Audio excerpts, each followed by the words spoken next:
tardes, soy Andrés Pastrana, estudiante del Tecnológico Monterrey Campus Toluca y me encuentro en la Coordinación Estatal México Poniente del INEGI, que es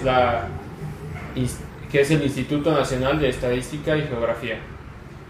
Me encuentro con la licenciada María Teresa Mejía Guerrero. ¿Me puedes decir cuál es tu cargo? Subdirectora estatal de estadística. ¿Tiene personal directo que dependa de usted? Tengo 5 personas que dependen directamente de mí. Tres son jefes de departamento. Una jefatura de departamento es la jefatura de departamento de estadística sociodemográfica, otra jefatura es la jefatura de departamento de estadísticas económicas y otra es el departamento de desarrollo estadístico institucional. Hay un área que no es jefatura de departamento, pero es un área que es el responsable del Directorio Único de Unidades Económicas de NUE, y pues las otras, pues el área secretarial integrada por 2 personas. Ok. ¿Y el personal total a su cargo? Son 90 personas. 90 personas que se derivan de esas 5 que están directamente. Ok. ¿Me puedes comentar algunos de los proyectos que tienen?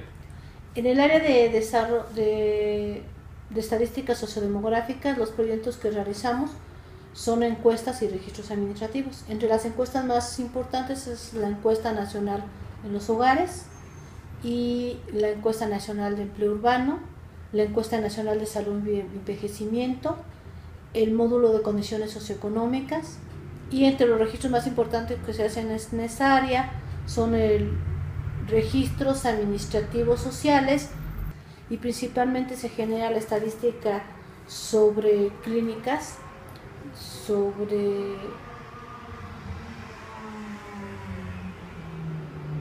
las estadísticas laborales y judiciales, y en el área de estadísticas económicas se realiza una encuesta mensual y una encuesta anual. Se levantan todas las empresas dedicadas al sector comercio, al sector construcción, al sector industrial, y antes de eso se hace una selección de la muestra. Asimismo, también en esta área se realiza una encuesta anual de encuestas económicas, y propiamente son los mismos establecimientos que se levanta información cada mes.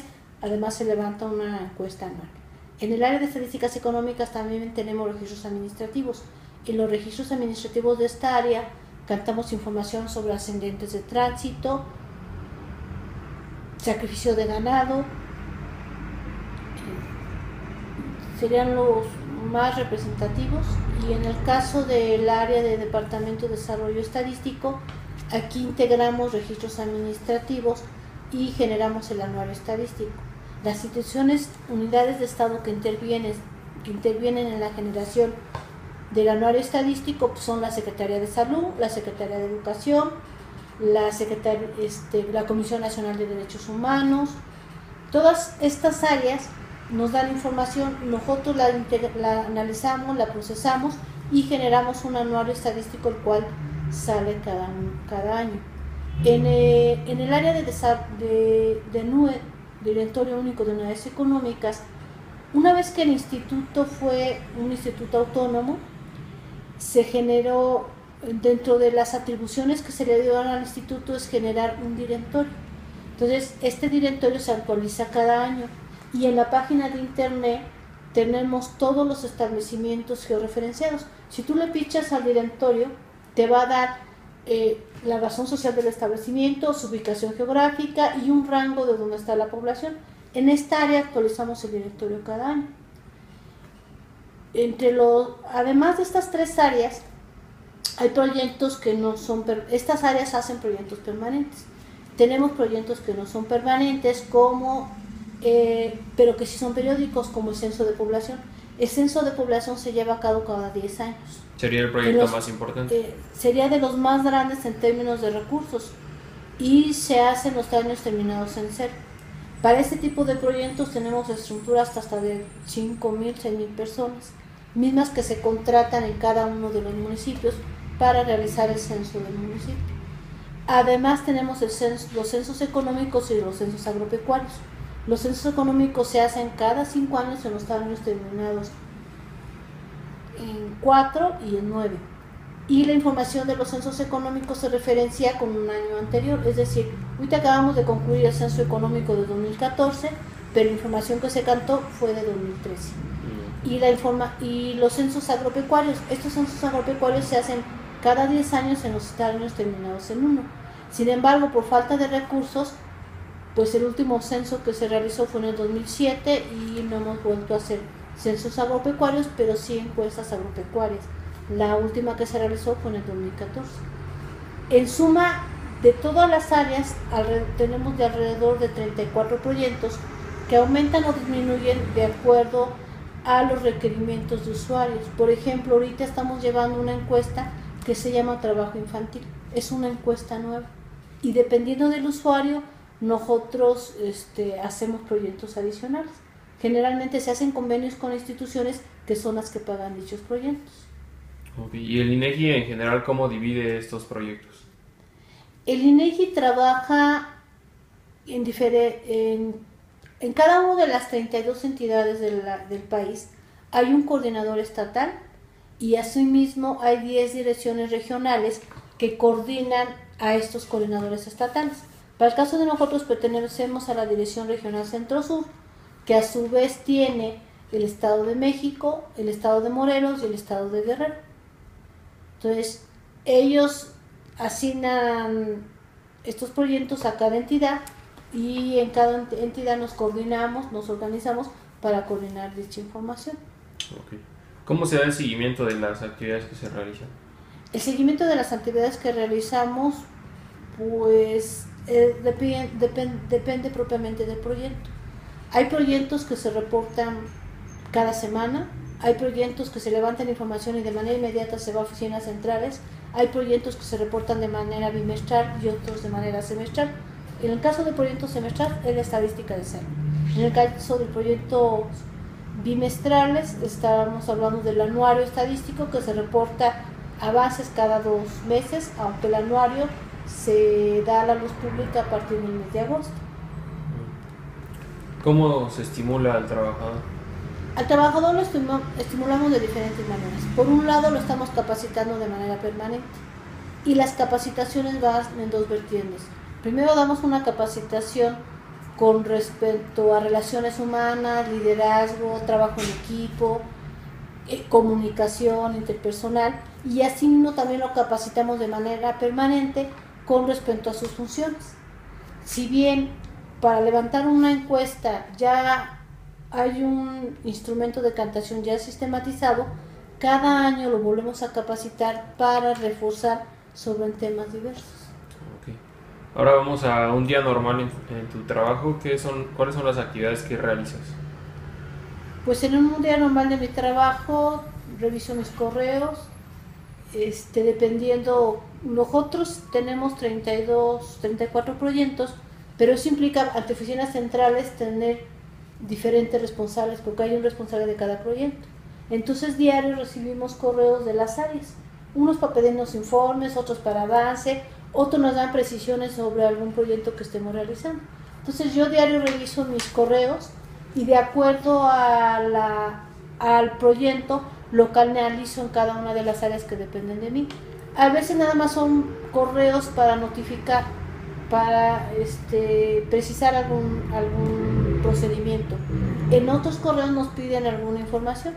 Entonces yo en mis correos programo las actividades. En el correo hay una que se llama tareas, un vínculo que se llama tareas, y ahí programo cuando me hacen una solicitud, cuando requiero la información. Entonces yo, dependiendo quién me solicite la información, lo canalizo al área correspondiente y le doy precisiones respectivas y les digo, ¿saben qué? Con respecto al correo que llegó, requiero tal y tal información, la requiero para tal fecha, a fin de poderla revisar antes de canalizar la oficina central.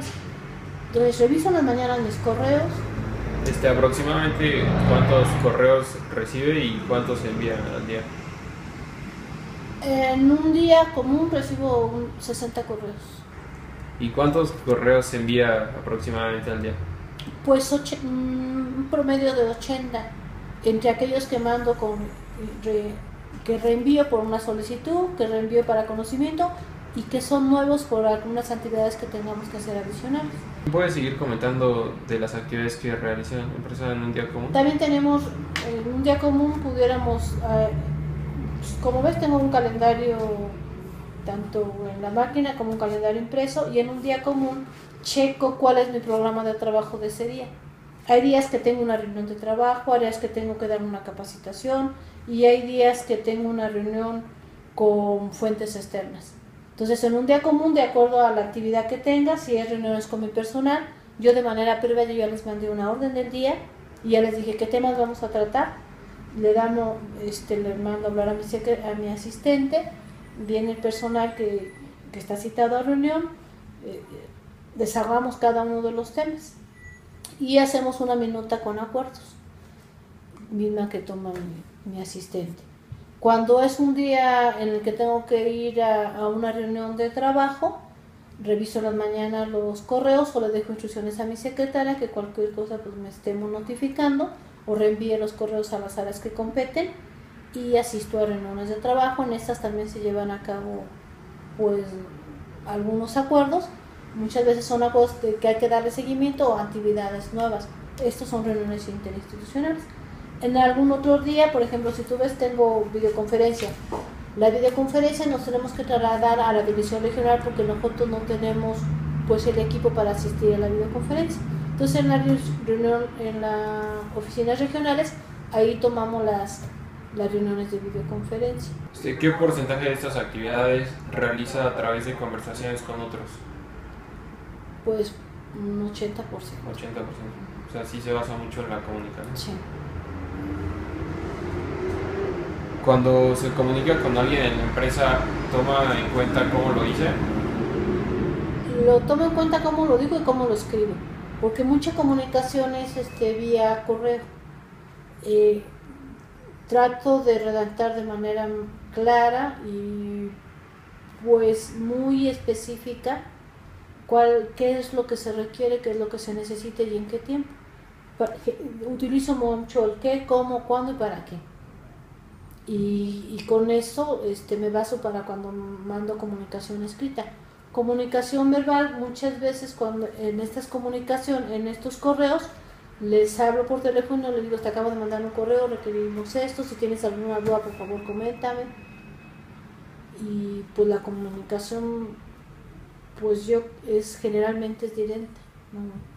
¿Cómo sabes que la comunicación fue efectiva? Pues porque generalmente tengo resultados.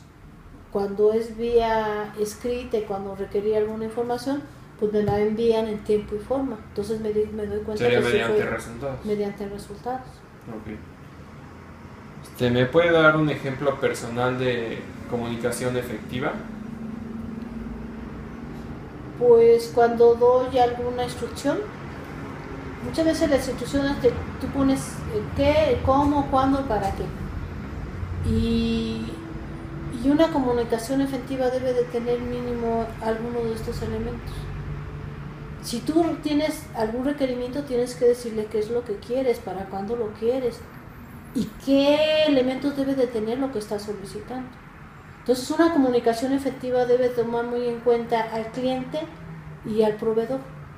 Porque si no consideras al cliente qué es lo que quiere, que nosotros normalmente tenemos clientes externos y entonces yo me convierto en un cliente cuando le solicito a mi personal alguna actividad.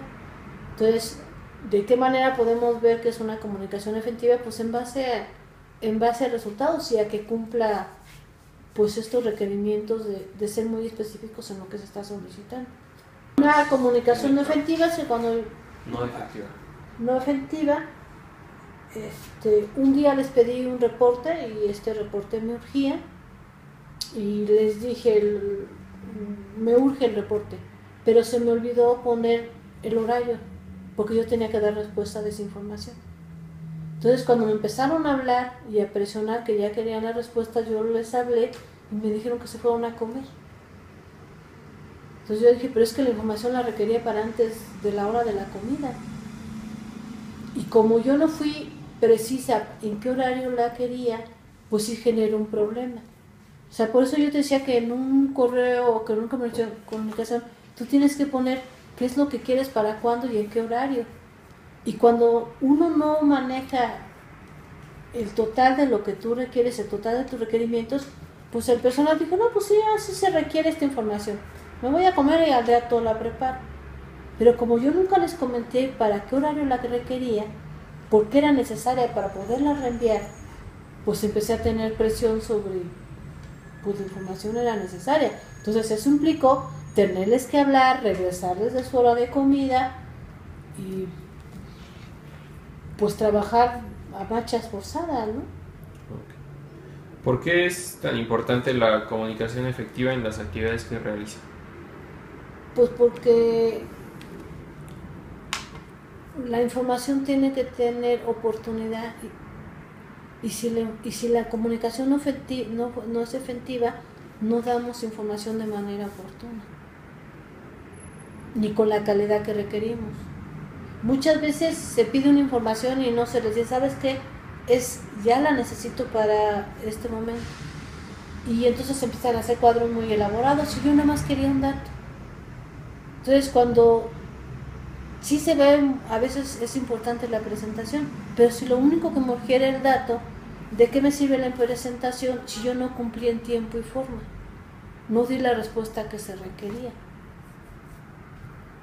Entonces es fundamental y es necesaria. Cuando nosotros hacemos un levantamiento de cualquier proyecto, decimos, los resultados van a estar en diciembre. Y entonces cuando los usuarios de la información ya checan y no está la información en diciembre, es información con los cuales ellos toman una decisión, con los cuales ellos pueden hacer un plan de desarrollo, con los cuales ellos pueden transmitir recursos. Entonces la comunicación es muy importante, porque si los datos no iban a estar en diciembre y generamos una confusión con los usuarios de la información y ellos están esperando la información en diciembre, pues por una mala comunicación ellos no van a poder generar hasta un plan de desarrollo o no van a poder dar un recurso de manera efectiva. Entonces afecta directamente a los resultados el no tener una comunicación efectiva. ¿Me puedes contar un poco sobre las capacitaciones de comunicación interpersonal?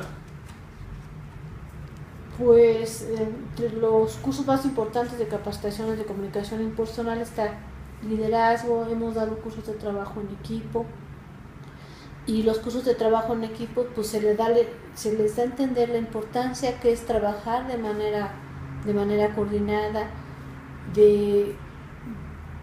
se les enfatiza mucho en el cliente proveedor, porque muchas veces queremos hacer cosas muy elaboradas y no estamos dando respuesta a lo que nos está solicitando nuestro cliente. Entonces, eso es parte de los cursos que damos en cuanto respecto a comunicación efectiva. ¿Cómo son estos cursos? Porque, por ejemplo, si tú tienes un cliente y tú nunca le preguntas, dime qué es lo que quieres, qué es lo que necesitas, todo lo que hagas no va a servir de nada porque no estás satisfaciendo la necesidad del cliente. ¿Cómo son estos cursos? ¿Qué actividades realizan? Pues hacemos prácticas, hacemos dinámicas. Generalmente estos cursos son talleres en los cuales ellos, un ejemplo, hacemos una dinámica. A cada quien le damos una actividad, tú sabes qué tienes que hacer, un ejemplo de la dinámica de la muñeca. El cliente quiere una muñeca la cual va a comprar a cierta cantidad. A ver, por favor, hacerla. Pero si los chicos que están en el curso nunca le preguntaron al instructor cómo quiere su muñeca, al final les demostramos que las muñecas no cumplen con lo que el cliente quería. Entonces, los cursos generalmente son cursos taller, porque en el taller con actividades dinámicas les enseñamos la importancia de la comunicación efectiva. Y en las capacitaciones de sus funciones, ¿cómo es la comunicación que hacen? Aquí, por ejemplo, para cada proyecto tenemos manuales operativos. Entonces, con el manual operativo hacemos una guía didáctica, vemos cuánto tiempo le vamos a dejar a cada temática, qué dinámica es la más correcta, qué técnica didáctica es más correcta, si es lectura comentada, si es trabajo en equipo, si es lluvia de ideas. Entonces nos basamos en un manual y en el instrumento de cantación. Entonces el instrumento de cantación se los distribuimos, lo analizamos y de acuerdo al manual vamos viendo cada uno de los temas. Al día más o menos ¿cuántas instrucciones das? Pues damos, en promedio damos 20 instrucciones, solicito oficios, propuestas de oficios, propuestas de correos, solicito un informe de avance. Como hay mucho personal en campo, tenemos que estar comunicándonos constantemente con ellos. Solicito que se suba la información, muchas veces parte de la información se tiene que mandar de manera directa a oficinas centrales, entonces solicito que se verifique si ya se subieron los archivos que corresponden. Muchas veces recibimos por parte del área de recursos materiales. Nosotros, además del equipo informático que se les da para que el personal trabaje en campo, se les asigna a algunos de ellos vehículos. Entonces, parte de las instrucciones es verificar si así eso valga la redundancia, la verificación de la unidad, si tiene llantas adecuadas, si ya se solicitó la gasolina, se da seguimiento a ver si ya se tramitaron los recursos para que el personal salga a campo, si el personal está debidamente uniformado, si nosotros tenemos un periodo para poder, el archivo que manejamos, tenemos un archivo de trámite y uno de concentración. A cierto periodo el archivo de trámite tiene que pasar a concentración y después de concentración pasa a archivo histórico. Entonces el diario se está bajando en nuestro sistema de archivo los oficios, atentas notas, circulares, y algunas de esas notas ya cumplieron su tiempo de resguarda, entonces se da esa instrucción para solicitar la transferencia de archivo de trámite a archivo de concentración. En una escala del 1 al 10, ¿cómo consideras la comunicación en la empresa? Yo pondría 9. ¿9? ¿Por qué? Porque lo podemos evaluar con los resultados. Porque el tener una estructura tan grande, distribuida en las 32 entidades, con 10 direcciones regionales, con una estructura de más de 20,000 personas que trabajamos en el INEGI, es muy importante que la comunicación sea efectiva. Y es efectiva porque todo está programado. Porque si nosotros no cumpliéramos con nuestro programa de trabajo, te digo, los usuarios no tendrían la información directamente en las páginas. Entonces la comunicación debe de ser efectiva porque para tener esta megaestructura distribuida en las 32 entidades requerimos que tengamos una comunicación efectiva. Por ejemplo, cuando hay un proyecto masivo en campo, nosotros te digo que estamos hablando de estructuras entre 5 o 10,000 personas, nada más para el Estado de México, y entonces tenemos que estar constantemente comunicados porque muchas veces nuestro personal pues ha sufrido un accidente. Entonces cuando alguien sufre un accidente, ya sea que en este proyecto que acaba de concluir la encuesta interseccional que se llevó a cabo en marzo, tuvimos personas que se accidentaron, entonces me hablaron por teléfono porque en el accidente hubo personas que fallecieron. Entonces la comunicación debe ser inmediata y debe ser eficiente porque tuvimos que localizar al abogado para que se trasladara al lugar, tuvimos que checar con las personas que estaban accidentadas si tuvieron una buena atención médica. Entonces nosotros tenemos directorios de toda la estructura, incluso precisamente parte de la comunicación es vía telefónica, a todos se les tramite una tarjeta de telefónica, se le dan recursos para que esté constantemente comunicado. Entonces tenemos un directorio de todo el personal, muchas veces implica avisarle al familiar más cercano de la persona, incluso todos nuestros directorios tienen la dirección de la persona, tienen teléfono, tienen a quién avisar en caso de accidente. Y eso solamente cuando sucede, por decir, un accidente. Cuando estamos levantando una información, hemos tenido áreas donde no nos dejan entrar. Por problemas de inseguridad, por problemas de desconfianza, si la persona que está ahí es un entrevistador, entonces la gente se comunica, nosotros inmediatamente elaboramos un oficio, lo mandamos al área donde se está levantando información en campo y ya se le dirige a la persona y ya tienen ellos acceso. Si no hubiera comunicación, la comunicación no fuera correcta, nosotros tenemos periodos muy específicos. O sea, el operativo, por ejemplo, ahorita estamos haciendo el censo de alojamiento de asistencia social, dura del 1 al día 30. Si no hubiera comunicación efectiva y si hubiera alguien que se negara a dar información y no recibiéramos quién se está negando, se terminaría el proyecto y nosotros no cumpliríamos con nuestro 100%. Entonces, todo debe de ser muy fluido. Entonces, se podría decir que para el instituto lo más importante es la comunicación. Es la comunicación. Pues eso fue todo, muchas gracias. Hasta luego. Gracias.